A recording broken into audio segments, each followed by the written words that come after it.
Hello everybody and welcome back to another episode of Ben the Human Plays Vagrus the Riven Realms. I've taken us to the Bronze Desert. Last time we helped Finderath achieve her diplomatic goals by fighting off a bunch of demons that attacked a tower. So that was honestly I felt like Finderath's quest was really fast. Obviously there was some stuff that was supposed to be gated by building reputation and getting good favors from people around the continent. It's a bit of a different tenor when you come rolling in at the end game and you're already best friends with every leader. So I felt like Finderath's questline went by really fast, but she's fully leveled now, and now we're here in the Bronze Desert to go to Vaelenesthil to help Javik out with his brain problem. So we're going in. Hopefully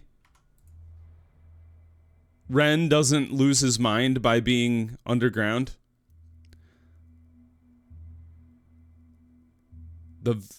Descend into the depths. This is interesting. There's two different depths, but we will retread Javik's journey. That's the one we need to do. As Javik has made abundantly clear, Vaelenesthil is where his telepathic powers were empowered more than 2 decades ago. Since your arrival, he has remained decidedly quiet, yet you know what he wishes: to delve into the depths and find the council chambers where he expects to encounter the elven spirits again. The path below ground and into the ruins proper will be perilous, that much is clear, though through grit and determination you can help the Tarkian rid himself of a burden he has shouldered for far too long. There is another consideration too. Could the elven entities that inhabit Javik's psyche be brought to heel? You wonder at this notion, for expunging the spirit shards from his mind will have further consequences, not least of which is the sorcerer's ability to manifest his abilities in a tight squeeze. Should you choose to descend into the ruins, one additional fact looms large in your mind. You will inevitably spend the night in the ruins, and you would have to order the rest of the crew to guard the Comitatus while you are gone. Okay. Yeah, corral Javik and any crew you might deem suitable for the underground expedition. The Tarkian sorcerer greets you with a smile when you find him. He folds his arms, a curiously irreverent expression taking hold of his features when he speaks. Is it time, Vagrus? Should we walk the path I once did into the deepest ruins? You affirm that it is, motioning him to follow you. A gathering must take place, and it is you that brings everyone together. Speaking of the path ahead, Javik, though knows it best, and thus, after you have doled out orders to the crew, you ask him to address your companions. I will not lie, he begins. The path I took long ago with Vagrus Sakethma was a dangerous one, but down there something changed me. The elven spirits that dwell within the ruins augmented my mental powers. Some of you know it, some of you have seen me use its most volatile potential, and yet today I seek only to be free of these powers, burdensome as they have become. I do not truly know how the spirit shards within my psyche will react, though I am confident I can expunge them. After a pregnant pause, the sorcerer's features harden, and he scans your companions. It would seem that he wishes to caution them most of all. If you have any doubts, do not accompany us, he continues. Our path will take us through the ruins and between tunnels until we arrive at Vaelenesthil's council hall, the place where the spirit's full essences remain. I doubt that either the Yerg or the spirits will trouble us, but I cannot be sure. I believe I will be able to wield some measure of control over the insects, yet down there anything can happen, and I'm a testament to that fact. Javik nods to indicate that he is finished and waits for any of those gathered to speak. I wondered if Ren would have something to say. Ren Kylon's lilac eyes glow with apparent intent as he steps forward. And what power is there down there? He rasps in a low voice. Javik frowns and then addresses him directly. Power? I do not know what you mean, Ren. The only power here is that which I seek to shed myself of. The spirits down there, I can tell you, offer little in the way of salvageable might. Mostly they deal in death. Their intentions are unknown as yet. Their machinations are complex, and we must be wary of them. It was but a question, Ren Kylon responds. Vagrus, I ask only that you consider me for the expedition. An uncomfortable silence draws out, and in that silence you glimpse Javik's pained expression. Do you not fear the depths, Renkailon? I thought he would freak out because of the bugs, but we have upgraded Renkailon completely. This is very interesting. Javik asks after a time, cutting into the discomfort. It was long ago, more than 20 years, as you said, Tarkian, and I am past it, the Dark Elf retorts, an edge in his tone. Then, after pausing to drive home his point, he adds, I would hope you are past it, too.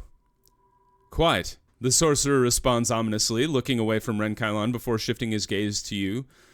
Shall we, Vagrus? You nod and select the best for the expedition below. I'm gonna have to mix it up. I normally don't bring Renkailon down with me to places. Why don't we bring Ren instead of Eilani?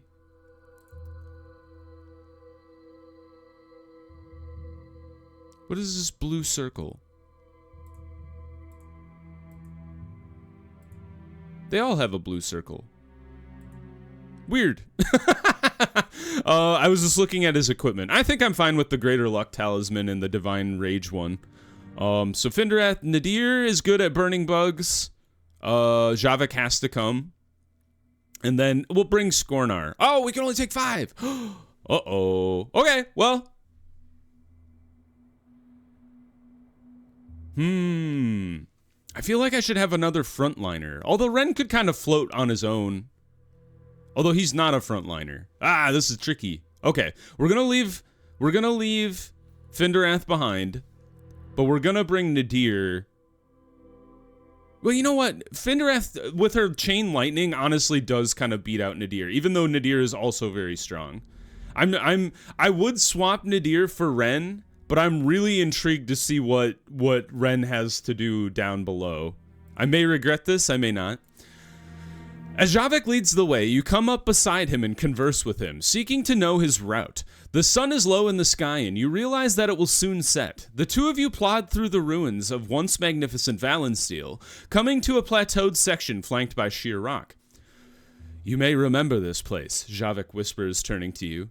This is where I cursed Rangar. It is also the place where he and his brethren slew so many of Sekethma's crew. Being here, the air, the surroundings that day, I shall never forget it. You nod, agreeing with the sorcerer's sentiment. Then you ask him where you must go next. It's just over there. He motions to a large rocky outcropping flanked by crumbling structures. Between the rocks, it's not far now. Mere minutes later, you find the place he is referring to, a narrow inlet between jagged rocks. A roughly hewn path is naturally formed here, undulating downward, and as you and your companions tread its confines, you find yourself before a natural opening that leads into the darkness. Stay close, Javik says quietly, peering into the entrance. I am confident I can ward the Yerg away, but we must expect the unexpected. Several of your komis light torches and produce lanterns, ready for the trek ahead. I love this view. It just looks horrible. Once the expedition has begun, time passes swiftly and you cover much ground. The party navigates through constricted tunnels, sections of ruined Vaelenesthil, and curious chambers. Occasionally, growths of verdant flora and peculiar bright fruit adorn these, weaving their way between hidden nooks and crannies. The vestiges of the ruins' resplendence are present, shrouded though they are. Interestingly, you find your passage finds many Yerg, though the insectoid burrowers pay you no mind, just as Javik's assurances had insinuated. An hour has passed by the time you leave the last of the ruined chambers, only to give way to a circular tunnel that leads down and down, further into uncharted territory. The air is different here. There is a thickness to it, and a faint luminescence that emanates from dust motes.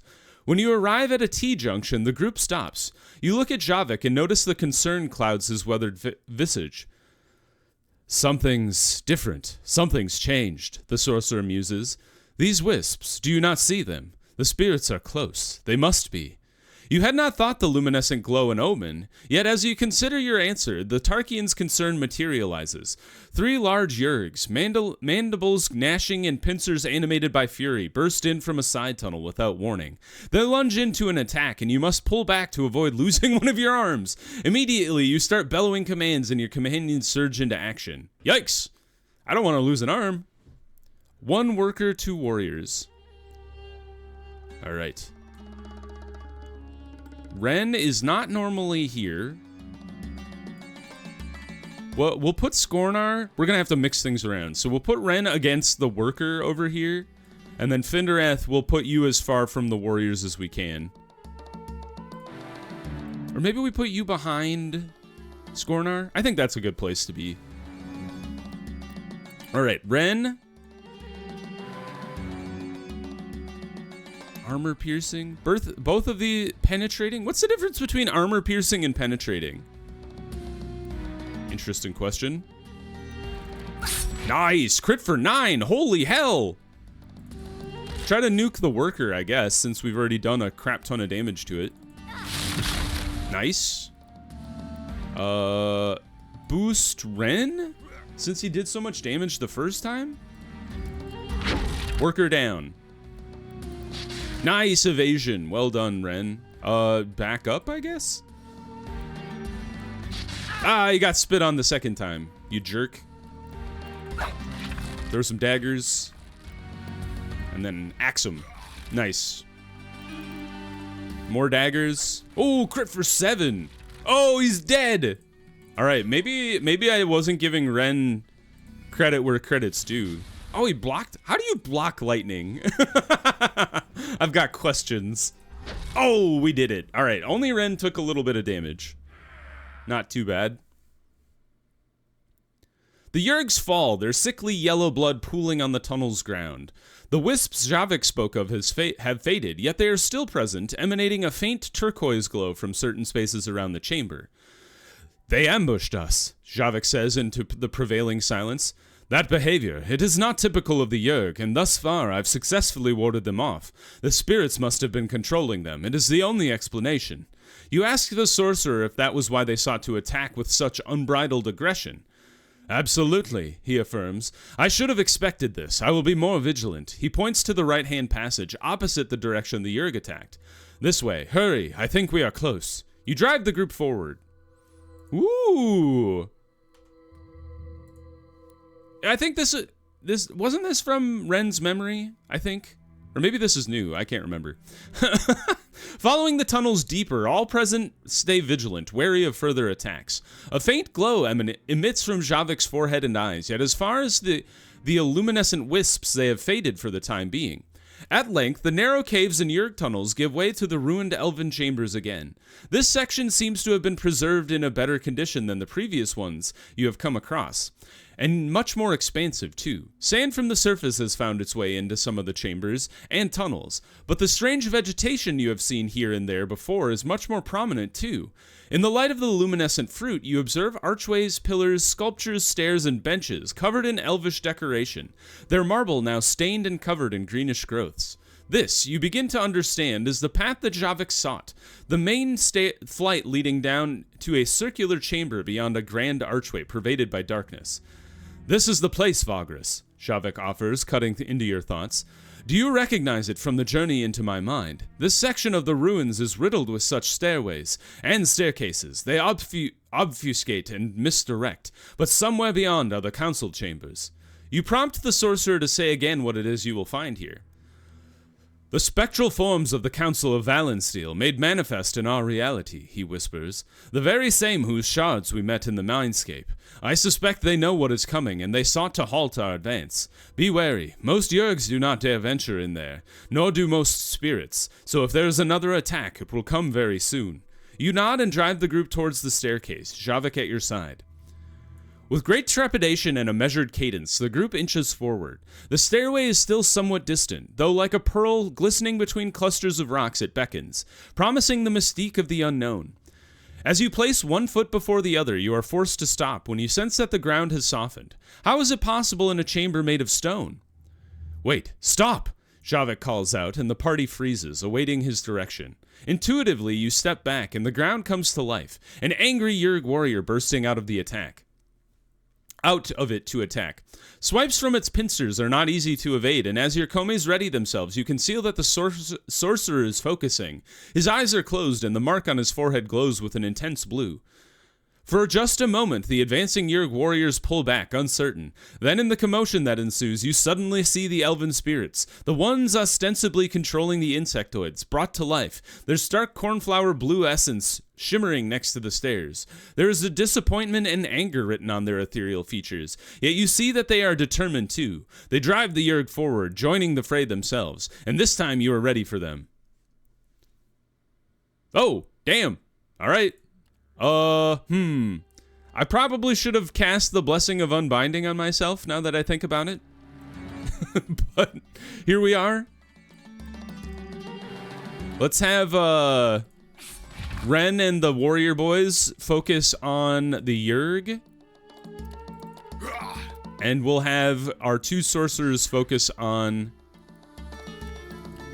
the ghosts. Nice, crit for 6. Unstable haste, I dislike that. Ooh, nice evasion. Back up. Findrath, please kill the ghosts. She didn't, but she did do a lot of damage. Ow! Blade arms suck. Nice. Nice dodge. He always misses. He dodges the first one. Does not dodge the second one. Oh, you healer, you jerk. I gotta keep Ren from dying. Go for chain lightning. Oh, the crit. So clutch. Yeah, go ahead and beat up on Skornar. He's beat upable. Chain lightning again. Oh, they evaded it. Oh, you slippery devil. Boost Gorgoro. Ow. I guess you just shield up. Throw some daggers. For 0! I don't know what I thought was gonna happen. Because I don't have the Blessing of Unbinding. Damn it, please hit this freaking ghost. Can I roar at you? It doesn't seem to have done anything. Alright, Javik, it's up to you. Crit for 4, fantastic. Clearly, Skornar needs to be boosting, What the hell? How come Skornar can kill ghosts? I'm glad I tried to axe it. That's funny. In the aftermath of the slaughter, the hole that saw the Yerg and their spectral masters ambush you from below is still open. Peering inside reveals the full extent of the threat. Many of the insectoid creatures are at work on a tunnel below, shambling to and fro. Though for now they appear docile. Spurred by their activity, one might wonder if all of them would have attacked. A quick glance at Javik confirms he understands what you are thinking, whether through logical deduction or telepathic means. I've no doubt that the specters would have directed them all our way given the time, Javik says, a smile curling at the edge of his lips. Let's take the stairs. I'm confident that beyond this point we'll hear no more from the Yergs, nor their elven stewards. It's a little ironic, really, he adds, trailing off. You attempt to elicit an elaboration from the sorcerer. There was a time, eons ago, when the Yergs were very close to destroying the elves, during the Second Age. As I found out through my research, not long before our expedition, the elves called it the War of the Mandible. Fitting, I suppose, Javik opines before taking a deep breath. And after all these millennia, 'tis the undead echoes of the elves that control their ancient enemies, he says, a sad frown creasing his features. Now lead the way, if you please, he adds. There is no time to tarry now, not with the goal within your grasp. Thus you lead the party down the steps while Javik shadows you. As you descend the stairway, your sense of discovery transforms into something different. A need to drive the party toward faraway sections of the ruins instead of aiming to reach the council chamber ahead. A gnawing, not unlike which you felt when the specters spoke to Javik, pleading with you to turn back. A debilitating measure of exhaustion and hopelessness that engenders the purest despair within you, all of it crashing into you like a great tidal wave. You realize you are now standing at the bottom of the stairway before many paths, and it is your companions who look upon you with trepidation and uncertainty.